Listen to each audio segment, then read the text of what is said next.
The Battle of Coruscant was one of the largest and most impactful battles in galactic history.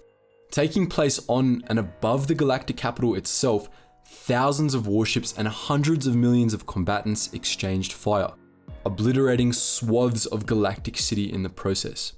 The grandiose scale of this battle cannot be overstated, but something that can oftentimes get forgotten in military history, both real world and in the Star Wars universe, is the effect that these battles have on ordinary people. The Battle of Coruscant, while important in terms of the course of the Clone Wars and the military strength of the CIS, was first and foremost a battle for control over the hearts and minds of the galactic citizenry.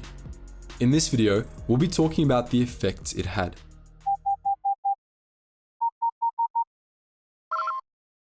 Attention, Sergeant on deck!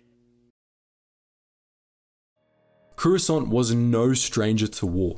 It was the site of major battles during the Taiwanese War, the Great Hyperspace War, the Old Sith Wars, and the New Sith Wars, not to mention many smaller scale attacks and uprisings that happened there over millennia. By the time of the Clone Wars, however, it hadn't come under serious threat for over 1,000 years. Coruscant and the core worlds in general had developed a false sense of security. The idea of an attack on the core, never mind an attack on Coruscant, was simply unthinkable. One of Darth Sidious's major objectives during the Clone Wars was to completely eliminate that sense of security. During the wars, several major campaigns breached the perimeter of the core worlds, among them Operation Dirge's Lance, in which General Grievous devastated 26 planets in the heart of the Republic. This campaign had already begun to weaken the core worlders' sense of security, but it was the Battle of Coruscant that really sealed the deal. General Grievous attacked Coruscant without warning, and he commanded Separatist forces with the intent to cause as much chaos and terror as possible. Under his orders, Separatist warships in orbit targeted Coruscant's orbital mirrors and communication satellites, civilian installations with little tactical value. Vulture droids carried out kamikaze attacks on Galactic City during the ground battle, slamming themselves into buildings, landing zones, maglev rails, and crowded public plazas. They strafed crowds of panicking civilians, even as Coruscanti separatists rose up in the underworld and destroyer droids slaughtered clone troopers left and right. As if that wasn't bad enough, it soon surfaced that Grievous had kidnapped Supreme Chancellor Palpatine. Grievous himself confirmed this over HoloNet, showing off the captive Chancellor to the entire galaxy and proclaiming that the Republic would burn. Against all odds, the battle was eventually won, but it was a very close affair. Grievous easily could have escaped, and if he had, the Republic would have fallen. Furthermore, even with the Republic's victory, the cost of battle was enormous. Galactic City was devastated and vast numbers of civilians were dead. Everyone who was around to see the Battle of Coruscant remembered it for as long as they lived. The Battle of Coruscant didn't just matter to the trillions that lived on the galactic capital, virtually the entire galaxy was watching the HoloNet for coverage of the battle. For everyone, even those who were a safe distance away from the fighting, watching the battle play out was a traumatizing experience. To quote the Revenge of the Sith novelization, "Across the remnants of the Republic, stunned beings watch in horror as the battle unfolds live on the HoloNet. Everyone knows the war has been going badly. Everyone knows that more Jedi are killed or captured every day, that the Grand Army of the Republic had been pushed out of system after system. But this, a strike at the heart of the Republic, an invasion of Coruscant itself, how can this happen? It's a nightmare and no one can wake up." Loyalists across the galaxy were scarred even more deeply by the news of Palpatine's capture. To again quote our boy Matthew Stover, "Grievous confirms the capture of Palpatine personally in a wideband transmission from his command cruiser in the midst of the orbital battle. Beings across the galaxy watch and shudder and pray that they might wake up from this awful dream, because they know that what they're watching live on the HoloNet is the death of the Republic. Many among these break into tears, many more reach out to comfort their husbands or wives, their crashmates or kin triads, and their younglings of all descriptions, from children to cubs to spawn fry." Do you remember where you were on September 11th, 2001? If you were of an age to understand what was going on then, and especially if you lived in the US, you probably do. If so, then you have a good idea of the sort of terror and confusion that loyalists all over the galaxy felt during the Battle of Coruscant. It wasn't just fleeting, in-the-moment panic, it was the sort of cold, subtle terror that seeps into your heart and permanently stains your subconscious. It was a complete obliteration of any lingering sense of safety. Suddenly, beings across the galaxy were aware of just how easily their lives could be destroyed. Many already were, after 3 years of grueling war, but after the Battle of Coruscant, even those in safe sectors couldn't help but worry. What if the next world Grievous chose to savage was their homeworld? What if the next building a Vulture flew itself into was their dwelling?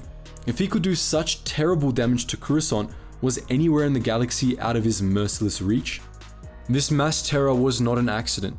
As we mentioned earlier, General Grievous went out of his way to order units under his command to carry out acts of terror against civilian targets.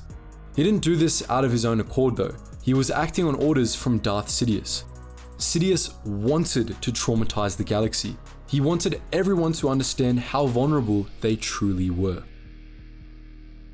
Sidious created this atmosphere of fear for one simple reason, so he could promise the galaxy that it would never happen again. After the Battle of Coruscant, loyalists all over the galaxy lived in fear and wanted nothing more than to feel safe again. Most of them no longer cared what the cost of that safety was, so long as the offer was convincing, so long as they were reassured that they were secure once more, and nobody in the Republic was more convincing and reassuring than Supreme Chancellor Palpatine. The Revenge of the Sith novelization contains a much longer version of Palpatine's Declaration of a New Order, the speech in which he formally proclaimed the Republic a new galactic empire. Never again will we be divided, never again will sector turn against sector, planet turn against planet, sibling turn against sibling. We are one nation, indivisible. To ensure that we will always stand together, that we will always speak with a single voice and act with a single hand, the Republic must change. We have become an empire, in fact. Let us become an empire in name as well. We are an empire devoted to the preservation of a just society, of a safe and secure society. We are an empire that will stand 10,000 years. But perhaps the most damning evidence of all was the chant that, at Palpatine's prompting, the Senate shouted in response to this speech: safety, security, justice, and peace. Palpatine promised to get rid of the terror and insecurity that the galaxy felt in the wake of the Battle of Coruscant. He promised to put an end to civil war and factionalism in the galaxy by uniting it under a militarized, autocratic state. He promised the loyalists of the core worlds that things would return to the way they were before, that he would keep the murderous separatists away from their homeworlds with walls of Star Destroyers and white plastoid armor. With the Battle of Coruscant, Darth Sidious created a demand for safety, security, justice, and peace so intense that the people of the galaxy were willing to throw anything away for even the illusion of those things. After the Battle of Coruscant, all he had to do was promise those things and the galaxy would give him whatever he wanted in return. The sheer terror the people of the galaxy felt was the foundation on which the Empire was built. But the fear created by the Battle of Coruscant didn't just help Sidious establish the Empire, it helped him maintain it as well. Until the Alliance to Restore the Republic was formed in 2 BBY, there were never any serious threats to Imperial stability. There were separatist holdouts, sure, but they were remote, small, and quickly crushed. For the most part, the Empire ruled unchallenged for nearly 20 years. Many fans would say that was because of the sheer might of the Imperial military, but that wasn't entirely true. It was the fear that something like the Battle of Coruscant could happen again that kept the galaxy in line.